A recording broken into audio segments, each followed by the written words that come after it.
നമസ്കാരം. നമ്മൾ ക്ഷേത്രാരാധനയിലൂടെ മുന്നോട്ട് പോയിക്കൊണ്ടിരിക്കുകയാണല്ലോ.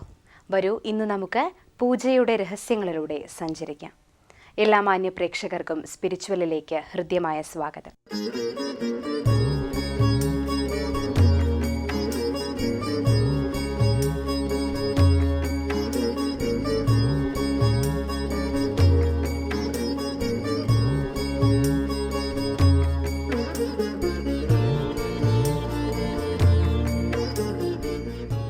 ക്ഷേത്രാരാധനയിൽ ഒഴിച്ചുകൂടാനാകാത്ത ഭാഗമാണ് പൂജാപുഷ്പങ്ങൾ. വിവിധതരം സുഗന്ധ പുഷ്പങ്ങൾ ക്ഷേത്രാരാധനയ്ക്കായി ഉപയോഗിച്ചു വരുന്നു. താമര, തെച്ചി, മന്ദാരം, ചെമ്പരത്തി, നന്ദ്യാർവട്ടം, അരളി തുടങ്ങിയ പുഷ്പങ്ങളും തുളസി, കൂവളം തുടങ്ങിയവയുടെ ഇലകളും ഉപയോഗിക്കാറുണ്ട്.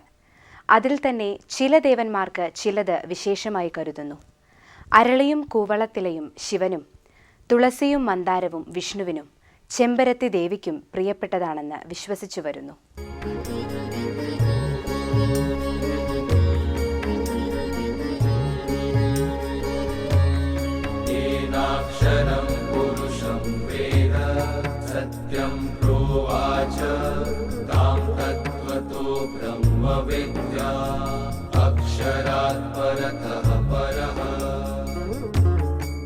ഭക്തജനങ്ങൾ ക്ഷേത്ര ദർശനത്തിന് പോകുമ്പോൾ ദേവന് നിവേദിക്കുവാനുള്ള ദ്രവ്യങ്ങൾക്കൊപ്പം പൂജാപുഷ്പവും മാലയും മറ്റും സമർപ്പിക്കാറുണ്ട്. പൂപറിക്കുവാനും മാല കെട്ടുവാനും മന്ത്രങ്ങളും ശ്ലോകങ്ങളും ഉരുവിടുന്ന ശ്രേഷ്ഠ ഭക്തരെയും പലയിടങ്ങളിലും കാണാം.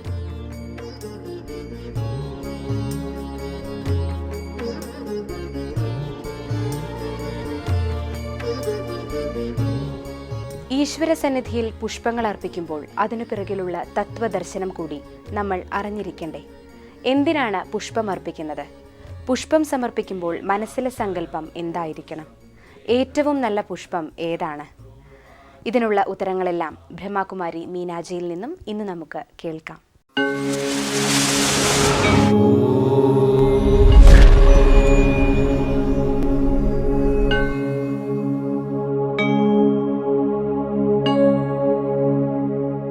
സ്പിരിച്വൽ എന്ന ഈ പരമ്പരയിലെ ക്ഷേത്രാചാരങ്ങളിലെ ആത്മീയത എന്ന ചർച്ച തുടരുകയാണ്.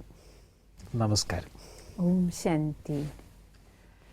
ലോകത്തിലുള്ള എല്ലാ മതത്തിലുള്ളവരും ഈശ്വരാരാധന നടത്തുന്നുണ്ട്. അവരുടേതായ മെത്തേഡ്സ് ഉണ്ട് അതിന്, ഇല്ലേ? പക്ഷേ ഭാരതീയരുടെ ഒരു വിശേഷമായ പ്രത്യേകതരമായ ഒരു ആരാധനാ ശൈലിയാണ് പുഷ്പങ്ങൾ അർപ്പിച്ച് നമ്മൾ ആരാധിക്കുക എന്നുള്ളത്. അപ്പോൾ ഈ പുഷ്പങ്ങൾ അർപ്പിക്കുമ്പോൾ എന്ത് സങ്കല്പമാണ് നമ്മൾ വെക്കേണ്ടത്?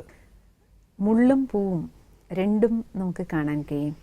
അതിൽ മുള്ളുകൾ നമ്മൾ നോക്കിക്കഴിഞ്ഞാൽ ആത്മീയ ഭാഷയിൽ മുള്ളുകൾ അവഗുണങ്ങളെ കാണിക്കണേ, പൂക്കൾ ഗുണങ്ങളെ കാണിക്കണേ.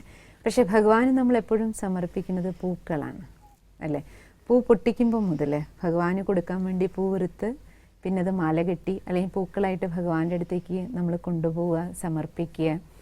ഈ സമയങ്ങളിലെല്ലാം നമ്മൾ ചെയ്യേണ്ടത്, അത് പൂ വിറുക്കണവരാകട്ടെ, മാല കെട്ടണവരാകട്ടെ, പൂക്കൾ കൊണ്ട് അർച്ചന ചെയ്യുമ്പോഴാകട്ടെ, നമ്മുടെ എല്ലാവരുടെയും മനസ്സിൽ ശരിക്കും വരേണ്ട സങ്കല്പം നമുക്ക് ആ പൂ പോലെ പൂവിൻ്റെ ഭംഗി, സുഗന്ധം, അതുപോലെ നമുക്ക് പൂക്കളായിട്ട്, അതായത് ഗുണമൂർത്തികളായിട്ട് മാറണം, സർവഗുണ സമ്പന്നരായിട്ട് മാറണം. പൂവിനൊന്ന് ഭംഗിയുണ്ടാവും, മറ്റൊന്ന് പൂക്കളിൽ സുഗന്ധം ഉണ്ടാവും. അപ്പം അതേപോലെ നമ്മുടെ ജീവിതത്തിൻ്റെ സൗന്ദര്യം, നമ്മുടെ ഭംഗി അല്ലെങ്കിൽ സൗന്ദര്യം, സുഗന്ധം എന്ന് പറയുന്നത് ഗുണങ്ങളാണ്. എത്രത്തോളം ഒരു വ്യക്തി ഗുണവാനാണോ ആ വ്യക്തിയിൽ നിന്ന് ഗുണങ്ങളുടെ സുഗന്ധം വരും. എത്രത്തോളം നമ്മളിൽ ദുർബലതകളുണ്ടോ, ദുശീലങ്ങളുണ്ടോ, ദുസ്വഭാവങ്ങളുണ്ടോ, അത്രത്തോളം ദുർഗന്ധം, അവഗുണങ്ങളാകുന്ന ദുർഗന്ധം നമ്മളിൽ നിന്ന് പുറത്തേക്ക് വന്നുകൊണ്ടിരിക്കും. അപ്പം ഭഗവാൻ എന്ത് സമർപ്പിക്കണം?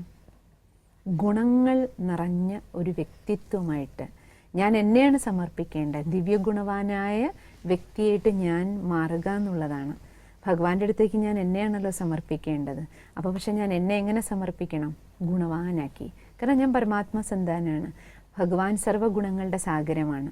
അപ്പോൾ ഈശ്വരനെ പോലെ ഗുണവാനാകണം, അല്ലെങ്കിൽ ദേവീ ദേവതകളെ പോലെ സർവ്വഗുണ സമ്പന്നരായിട്ട് നമ്മൾ മാറണം. അപ്പം നമുക്ക് ഗുണവാനായി തീരണമെന്ന സന്ദേശമാണ് പൂക്കളിലൂടെ നൽകുന്നത്. ഇനി പൂക്കളിൽ തന്നെ നോക്കിക്കോളൂ.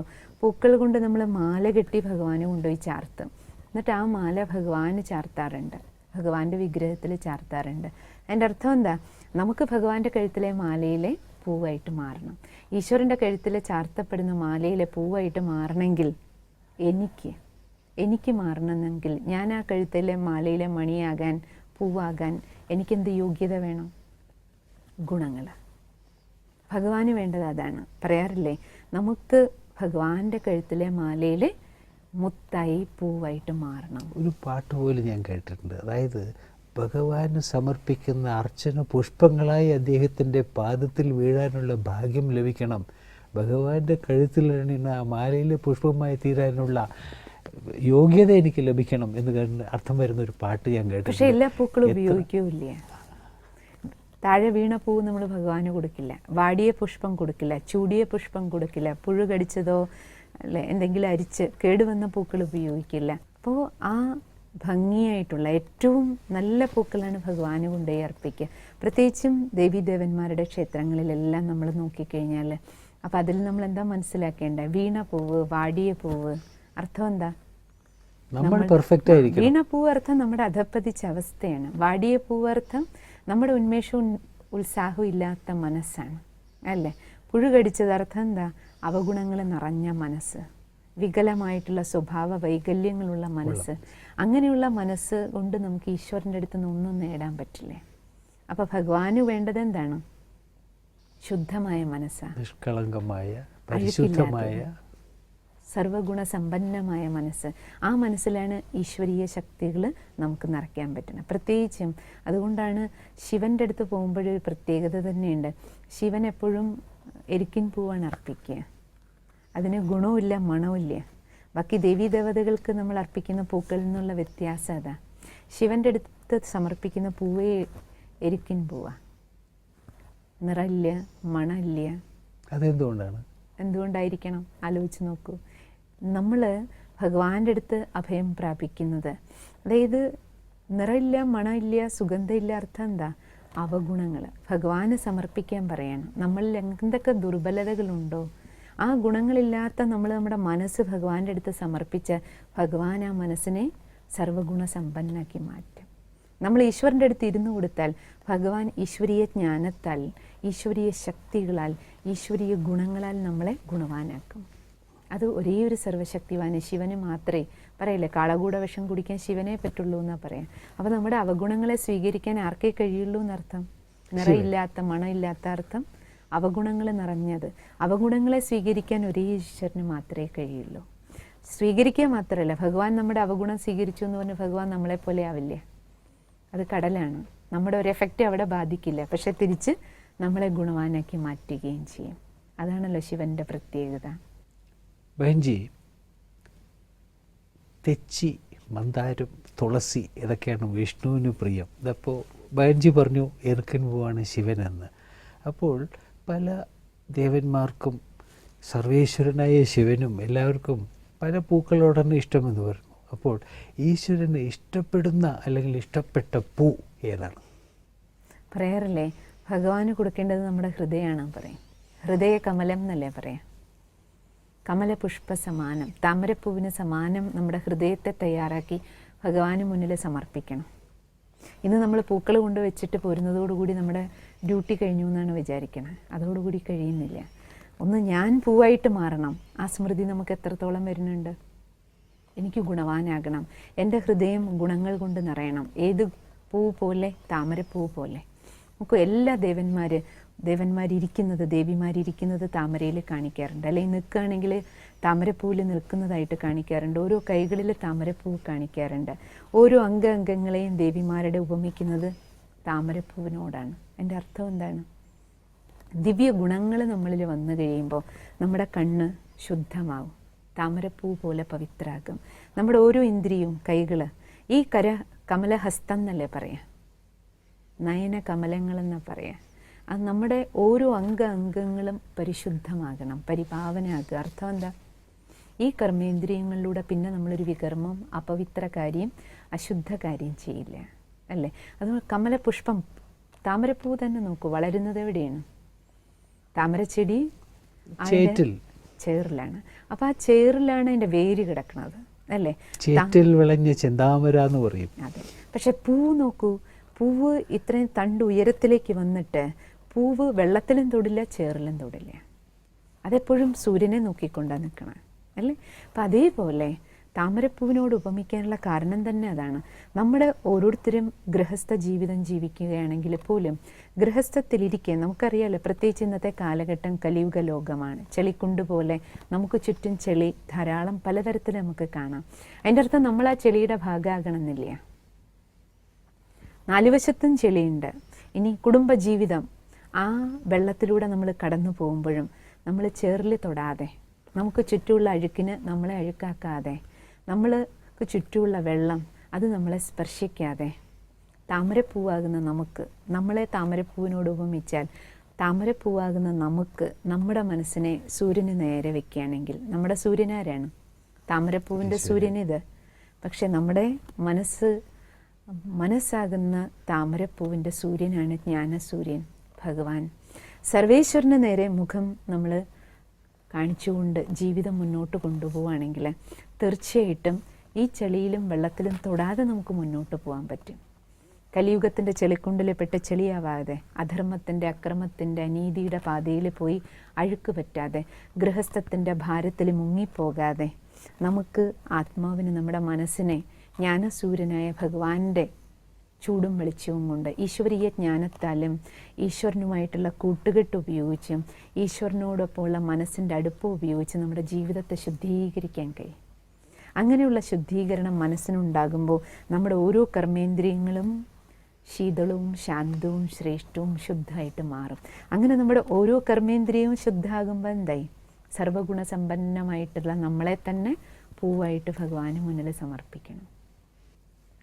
ക്ഷേത്ര ദർശനത്തിൽ എല്ലാവരും ഒരു വരിയായി നിന്ന് എല്ലാം കഴിഞ്ഞ ശേഷം ദീപാരാധനയൊക്കെ കഴിയും, എല്ലാം കണ്ട് ആസ്വദിച്ച ശേഷം അവസാനമായി ഒരു ചടങ്ങ് സാധാരണ ഉണ്ടാവാറുണ്ട്, കർപ്പൂരാർത്തി കാണിക്കുക എന്നുള്ളത്. അതിന് ഒരാളും മിസ് ചെയ്യില്ല. അതാ കർപ്പൂരം കാണിക്കണോ, ഒരു ഭയങ്കര എക്സൈറ്റ്മെൻറ്റ് അറൗണ്ട് ഉണ്ടാവും അതിന് മുമ്പിൽ. അപ്പോൾ ഈ കർപ്പൂരം കത്തിച്ച് അത് മുഴുവനും എരിഞ്ഞ് അടങ്ങുന്നവരെയും ഉണ്ടാവുന്ന ആ ഒരു ബ്രീഫ് പീരീഡ് ഉണ്ടാവുമല്ലോ. ആ സമയത്ത് എല്ലാവരും കണ്ണടച്ച് കൈകൂപ്പി അങ്ങനെ ഇരിക്കും. അപ്പോൾ നമ്മുടെ മനസ്സിലുള്ള സങ്കല്പം എന്തായിരിക്കണം? കർപ്പൂരം കത്തിക്കുമ്പോൾ നോക്കിക്കോളൂ, അത് കർപ്പൂരം കത്തുന്നതിനനുസരിച്ച്, അത് എരിയുന്നതിനനുസരിച്ച് സുഗന്ധം നാലുവശത്തേക്കും വ്യാപിച്ചുകൊണ്ടിരിക്കും, അല്ലേ? അപ്പം അതേപോലെ നോക്കേണ്ടത്, നമ്മളും മനസ്സിലാക്കേണ്ടത്, ആരതി നടക്കുമ്പോൾ ശരിക്കും ആ കർപ്പൂരം എന്ന് പറയുന്നത് നമ്മുടെ ഈ ശരീരമാണ് ഞാനെന്ന ബോധമാണ് കത്തിപ്പോകേണ്ടത്. ഞാൻ എൻ്റെ ബോഡി കോൺഷ്യസ് ലിവിങ്ങിൽ, ശരീരബോധത്തിൽ നമ്മളിലെ അഹങ്കാരം, എന്തെല്ലാം ഞാനെന്ന അഭിമാനം, ദുരഭിമാനം, എൻ്റേതെന്ന് പറയുന്ന അഭിമാനബോധം, ഈഗോ, ആ ഈഗോ കത്തുന്നതിനനുസരിച്ച്, ഉരുകുന്നതിനനുസരിച്ച് ആത്മാവിൽ നിന്നുള്ള സുഗന്ധം പുറത്തേക്ക് വരും. ആത്മാവിൽ നിന്ന് പുറത്തേക്ക് വരുന്ന സുഗന്ധം എന്താണ്? ഗുണങ്ങളാണ്. അഹങ്കാരം കത്തിയെരിയുമ്പോൾ വിനയം പുറത്തേക്ക് വരും, ദേഷ്യം കത്തിയെരിയുമ്പോൾ ശാന്തത പുറത്തേക്ക് വരും, വെറുപ്പ് നമ്മളിൽ നിന്ന് കത്തിയെരിയുന്നതിനനുസരിച്ച് സ്നേഹം വെളിയിലേക്ക് വരും, വിവേകശൂന്യത മാറുന്നതിനനുസരിച്ച് വിവേകശാലികളായിട്ട് നമ്മൾ മാറും. അപ്പോൾ ആ ഗുണങ്ങളുടെ സുഗന്ധം പുറത്തേക്ക് വ്യാപിക്കണം. ആ സുഗന്ധമാണ് എല്ലാവരും എടുത്ത് തൊഴുന്നത്. ഗുണങ്ങളുള്ള വ്യക്തിത്വങ്ങളാകുമ്പോഴേ നമ്മളെല്ലാവർക്കും പ്രിയപ്പെട്ടവരായിട്ട് മാറുള്ളൂ. സർവർക്കും പ്രിയപ്പെട്ടവർ, ഞാൻ പ്രിയപ്പെട്ടതാകണമെങ്കിൽ, എനിക്കെൻ്റെ ജീവിതത്തിൽ സംതൃപ്തി ഉണ്ടാകണമെങ്കിലും, എൻ്റെ കൂടെയുള്ളവർക്ക് ഞാൻ മൂലം തൃപ്തി ഉണ്ടാകണമെങ്കിലും, അതിന് അപ്പുറം സർവശക്തിവാൻ എൻ്റെ ജീവിതത്തിൽ സന്തുഷ്ടനാകണം എന്നുണ്ടെങ്കിൽ ഈ 3 സർട്ടിഫിക്കറ്റ് ഏറ്റവും പ്രധാനം. ഒന്ന്, ഞാൻ എൻ്റെ ജീവിതത്തിൽ സന്തുഷ്ടനാകുക. രണ്ടാമത്തത്, എൻ്റെ കൂടെയുള്ളവർ എന്നിൽ സന്തുഷ്ടരാകണം, ആരുടെ കൂടെ ജീവിക്കുന്നോ ഇടപഴകുന്നോ അവർ. മൂന്നാമത്തത്, ഇത് രണ്ടും നമുക്ക് ഈ 2 സർട്ടിഫിക്കറ്റ് കിട്ടിയാൽ മൂന്നാമത്തെ സർട്ടിഫിക്കറ്റ് ഭഗവാൻ എന്നിൽ സന്തുഷ്ടനാകും. പക്ഷേ ഈ 3 സർട്ടിഫിക്കറ്റ് നേടിയെടുക്കാൻ എന്ത് വേണം? നമ്മുടെ ഗുണങ്ങളാണ് ഈ സർട്ടിഫിക്കറ്റ് വാങ്ങിത്തരുന്നത്. അതിൻ്റെ ബേസിക് ക്വാളിഫിക്കേഷൻ ഗുണങ്ങളെ പൊസസ് ചെയ്യുക എന്നുള്ളതാണ്. അതെ, ആ സങ്കല്പം നമുക്ക് കർപ്പൂരാരതിയുടെ സമയത്ത് ഉണ്ടാകണം. ഇത് വാസ്തവത്തിൽ ഇതൊന്നും അറിഞ്ഞിരുന്നില്ല, നല്ലൊരു സങ്കല്പമാണ് അത്. ഇപ്പോൾ ഇനി അമ്പലത്തിൽ പോകുമ്പോൾ ഞാൻ വാസ്തവത്തിൽ ഇതിനെ സങ്കല്പിക്കും എന്ന് ഞാനിപ്പോൾ മനസ്സിലൊരു ദൃഢത എടുക്കുകയാണ്. ബാൻജി, നമ്മൾ എന്തുകൊണ്ടാണ് ക്ഷേത്രത്തിൽ പ്രദക്ഷിണം വയ്ക്കുന്നത്. അപ്പോൾ അങ്ങനെ പ്രദക്ഷിണം വയ്ക്കുമ്പോൾ നമ്മൾ എന്ത് പ്രാർത്ഥനയോ ചിന്തനയോ സങ്കല്പമോ എന്താണ് കൈക്കൊള്ളേണ്ടത്? നമുക്ക് ഭഗവാന്റെ അടുത്ത് ദർശനം കൊണ്ട് മാത്രം നമ്മൾ തിരിച്ചു പോരുന്നില്ല. അല്ലെങ്കിൽ നമുക്ക് കോവിലിൻ്റെ മുന്നിൽ പോയി നമ്മൾ ദർശനം നടത്തി പുണ്യം നേടി ഇങ്ങ് വന്നാൽ മതിയല്ലോ. ദർശനത്തിന് ശേഷമാണ് നമ്മൾ പ്രദക്ഷിണം നടത്തുക അല്ലേ? ആദ്യം ദർശനം, പിന്നെ പ്രദക്ഷിണം. അപ്പോൾ ഈശ്വര സ്മൃതി മാത്രം നമുക്ക് പോരാ. ഭഗവാനെ ധ്യാനിച്ച് ശക്തി നേടുന്നതിനോടൊപ്പം തന്നെ ഈശ്വരന് ചുറ്റും പ്രദക്ഷിണം വയ്ക്കണം. എൻ്റെ അർത്ഥം എന്താണ്? നമ്മുടെ ജീവിതം എങ്ങനെയാണോ സൂര്യന് ചുറ്റും എല്ലാ ഭൂമി ഉൾപ്പെടെ മറ്റ് ഗ്രഹങ്ങൾ ഒരു ഓർബിറ്റിൽ ഇങ്ങനെ ചുറ്റിക്കൊണ്ടിരിക്കുന്നത്, അതേപോലെ നമ്മുടെ ജീവിതം നമ്മുടെ കുടുംബത്തിലാണെങ്കിലും നമ്മുടെ ഓഫീസിലാണെങ്കിലും സമൂഹത്തിലാണെങ്കിലും നമ്മുടെ ജീവിതവും ഈശ്വരനാകുന്ന ആ സൂര്യൻ്റെ നിർദ്ദേശങ്ങൾ, അതാണ് നമ്മുടെ ഓർബിറ്റ്. സാധാരണ പറയാറുണ്ടല്ലോ ശ്രീമത് ഭഗവാന്റെ നിർദ്ദേശം. പരമാത്മ നിർദ്ദേശങ്ങളാണ് നമുക്ക് ഓർബിറ്റ് പോലെ നമുക്ക് സഞ്ചരിക്കാനുള്ള ട്രാക്ക്. ആ ഓർബിറ്റിൻ്റെ ഉള്ളിലൂടെയാണ് നമ്മുടെ ജീവിതം കടന്നു പോയിക്കൊണ്ടിരിക്കുന്നതെങ്കിൽ തീർച്ചയായിട്ടും നമ്മുടെ ജീവിതം കറക്റ്റായിട്ടുള്ള പാതയിൽ പോവുകയാണെന്നാണ്. അതാണ് ആ പ്രദക്ഷിണം ഈശ്വരന് ചുറ്റും. ഇപ്പോൾ നമ്മളൊരു പശുവിനെ തന്നെ കെട്ടിയിടുമ്പോൾ ഒരു കയറിൽ കെട്ടിയിടുകയും അതേസമയം അഴിച്ചുവിടുകയും ചെയ്യുന്ന ആ പ്രവൃത്തിയിൽ എത്ര അന്തരമുണ്ട്. അഴിച്ചുവിട്ട മാട് എങ്ങനെയായിരിക്കും? എവിടെ വേണമെങ്കിലും എന്ത് വേണമെങ്കിലും സംഭവിക്കാം. അതേസമയം ഒരു കയറിൽ കെട്ടിയിട്ട് നമുക്കറിയാം ആ കുറ്റിക്ക് ചുറ്റുമേ അതിന് മേയാൻ പറ്റും. അപ്പം അതിന് സേഫ്റ്റി ഉണ്ട്, നമുക്കും അറിയാം അതെത്ര ദൂരം പോകും. അതേപോലെ പരമാത്മ നിർദ്ദേശങ്ങൾക്കുള്ളിൽ പോകുമ്പോൾ നമ്മുടെ ജീവിതം സേഫ് ആയിരിക്കും. അപ്പോൾ ഈശ്വരനെ ഒരു കേന്ദ്ര ബിന്ദുവായി വെച്ചിട്ട് വേണം നമ്മളിത് ചെയ്യാൻ. ഈശ്വരീയ നിർദ്ദേശങ്ങളായിരിക്കണം നമുക്ക് സഞ്ചരിക്കാനുള്ള ഓർബിറ്റ്. അങ്ങനെ നമ്മൾ പോകുമ്പോൾ ജീവിതത്തിന് സേഫ്റ്റി ഉണ്ട്. അത് നമ്മുടെ സേഫ്റ്റി ബെൽറ്റാണ്. അതാണ് പ്രദക്ഷിണം കാണിക്കണം. ഈശ്വരന് ചുറ്റും തന്നെ കറങ്ങിക്കൊണ്ടിരിക്കും. ഈശ്വരീയ നിർദ്ദേശപ്രകാരം തന്നെ കുടുംബജീവിതവും നമ്മുടെ ഒഫീഷ്യൽ ലൈഫാണെങ്കിലും എവിടെയാണെങ്കിലും നിയമങ്ങൾക്കുള്ളിലൂടെ മര്യാദകൾക്കുള്ളിലൂടെ ജീവിതം കൊണ്ടുപോകൂ. പക്ഷേ വല്ല സങ്കല്പമോ ചിന്തനയോ പ്രാർത്ഥനയോ അത് വല്ലതും വേണോ ഇത് ചെയ്യുമ്പോൾ? പ്രദക്ഷിണം ചെയ്യുമ്പോഴും നമുക്ക് ഈ ചെക്കിങ് വേണം. ഞാൻ ഭഗവാനെ തൊഴാൻ വരണു, ഭഗവാന്റെ ആശീർവാദം എനിക്ക് വേണം നമ്മൾ ആഗ്രഹിക്കുന്നുണ്ട്. പക്ഷെ നമ്മൾ നമ്മുടെ സ്വപരിശോധന നടക്കണം. രാവിലെ മുതൽ വൈകുന്നത് വരെ ആ പ്രദക്ഷിണ സമയത്ത് നമ്മൾ മനസ്സിൽ ആത്മപരിശോധന നടത്തണം. രാവിലെ മുതൽ വൈകുന്നത് വരെയുള്ള എൻ്റെ ഓരോ കർമ്മവും ഈ ഓർബിറ്റിൻ്റെ ഉള്ളിൽ കൂടി തന്നെയാണോ പോയിക്കൊണ്ടിരിക്കണേ? ആണെങ്കിൽ കറക്റ്റായിട്ട് തിരിച്ച് ഞാൻ എവിടെ തന്നെ വരും? ശ്രീകോവിലിൻ്റെ ഫ്രണ്ടിൽ തന്നെ വരും. ഇല്ലെങ്കിലോ? ശരി, അങ്ങനെയാണെങ്കിൽ ഈ ഓർബിറ്റിന് പുറത്തു പോകുന്നവരുടെ ഗതിയോ അതെന്തായിരിക്കും? ഓർബിറ്റിന് പുറത്ത് പോയി ജീവിക്കുന്നവരുണ്ട്. അപ്പം നോക്കൂ, നമ്മൾ സാധാരണ വണ്ടി ഓടിക്കുന്ന ഡ്രൈവർമാർ, ലൈസൻസ് ഉള്ളവർ വണ്ടി ഓടിക്കുന്നുണ്ട്, ലൈസൻസ് ഇല്ലാത്തവരും വണ്ടി ഓടിക്കുന്നുണ്ട്. ലൈസൻസ് എടുത്തവരാണെങ്കിലും എല്ലാവരും ട്രാഫിക് റൂൾസ്, നിയമങ്ങൾ, റെഗുലേഷൻസ് പാലിക്കണം എന്നില്ല. പക്ഷെ അവരും വണ്ടി ഓടിക്കുന്നുണ്ട് നേരത്തിൽ അല്ലേ? ഇനി ലൈസൻസേ എടുക്കാത്തവരുണ്ട്, അവരും വണ്ടി ഓടിക്കുന്നുണ്ട്. പക്ഷെ അത് കാരണം ദോഷം ആർക്കാ കൂടുതലുണ്ടാകണേ? ലൈസൻസ് എടുത്ത് നിയമങ്ങൾ അനുസരിച്ച് ജീവിക്കുന്നവർക്കും വണ്ടി ഓടിക്കാൻ പേടിയാണ്. കാരണം എന്താ? ഈ നിയമം തെറ്റിച്ച് സഞ്ചരിക്കുന്നവരിൽ നിന്നുണ്ടാകുന്ന ദോഷങ്ങളുടെ തിക്തഫലം കൂടുതൽ അനുഭവിക്കേണ്ടി വരുന്നത് ആർക്കാണ്? കറക്റ്റായിട്ട് ഫോളോ ചെയ്ത് ജീവിക്കുന്നവർക്ക് അനുഭവിക്കേണ്ടി വരുന്നുണ്ട്. പക്ഷേ നിയമം, ലൈസൻസ് ഇല്ലാതെ വണ്ടി ഓടിക്കുമ്പോൾ ഒരു അപകടം ഉണ്ടായിക്കഴിഞ്ഞാൽ എന്താ സംഭവിക്കുക? എത്ര വലിയ പണിഷ്മെൻ്റാണ് നമുക്ക് കിട്ടുക. അപ്പം അതേപോലെ ലൈസൻസ് എടുത്ത് കറക്റ്റായിട്ട് പോകുന്നവർക്കും ഇവരെ കൊണ്ട് ബുദ്ധിമുട്ടുകളാണ്.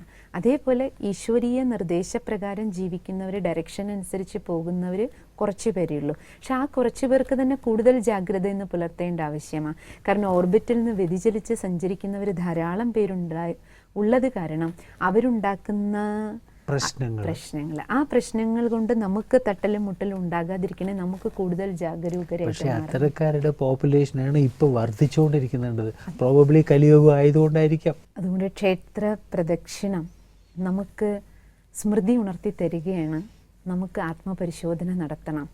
ഞാൻ കറക്റ്റ് ഓർബിറ്റിൽ കൂടിയാണ് പോണേ, മറ്റുള്ളവർ പോണുണ്ടോ പോണില്ലയോ അതല്ല വിഷയം. നമുക്ക് ഞാൻ കറക്റ്റായിട്ട് ആ പാതയിലൂടെ ഈശ്വരീയ നിർദ്ദേശപ്രകാരം പരമാത്മാവാകുന്ന ആ കേന്ദ്രബിന്ദുവിനെ ചുറ്റി ആ നിർദ്ദേശപ്രകാരം തന്നെയാണോ എൻ്റെ ജീവിതം മുന്നോട്ട് പോണേ? ആണെങ്കിൽ തീർച്ചയായിട്ടും ആ ഈശ്വരൻ്റെ പ്രൊട്ടക്ഷൻ എനിക്ക് അവശ്യം ഉണ്ടായിരിക്കും.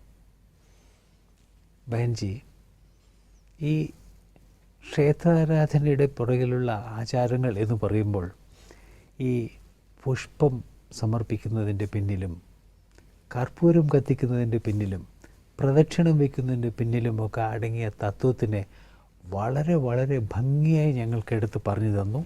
വളരെ നന്ദി. ഓം ശാന്തി.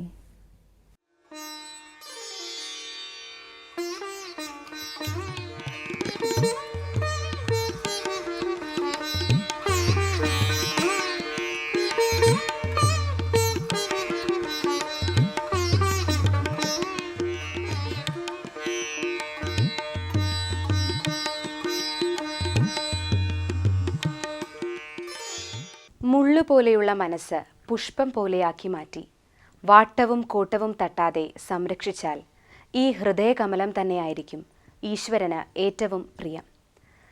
മറ്റേതൊരു പുഷ്പവും ഈശ്വരന് സമർപ്പിക്കുവാൻ എളുപ്പമാണ്. എന്നാൽ സ്വന്തം മനസ്സാകുന്ന പുഷ്പം സമർപ്പിക്കണമെങ്കിൽ അതിൽ പരിശുദ്ധീകരണത്തിൻ്റെ പ്രയത്നമുണ്ട്. കർപ്പൂരം പോലെ ഉരുകി ഉള്ളിലെ കറകൾ ഇല്ലാതാകേണ്ടത് ആവശ്യമാണ്. ഈശ്വരനെ കേന്ദ്ര ബിന്ദുവായി കണ്ട് അടിപതറാതെയുള്ള പ്രയാണവും ആവശ്യമാണ്. ആരാധനകളുടെ അന്തരാർത്ഥങ്ങൾ മനസ്സിലാക്കുമ്പോൾ ഭാവനയോടൊപ്പം അവബോധവും വളരുന്നു. ഈ അവബോധം സൃഷ്ടിക്കുക എന്നത് തന്നെയാണ് ഈ പരമ്പരയുടെ ലക്ഷ്യവും. എല്ലാ മാന്യപ്രേക്ഷകർക്കും നന്ദി. മറ്റൊരധ്യായവുമായി വീണ്ടും നമുക്ക് കണ്ടുമുട്ടാം. നിങ്ങളുടെ വിലയേറിയ അഭിപ്രായങ്ങളും സംശയങ്ങളും ഞങ്ങളെ അറിയിക്കുക. ഞങ്ങളുടെ ഫോൺ നമ്പർ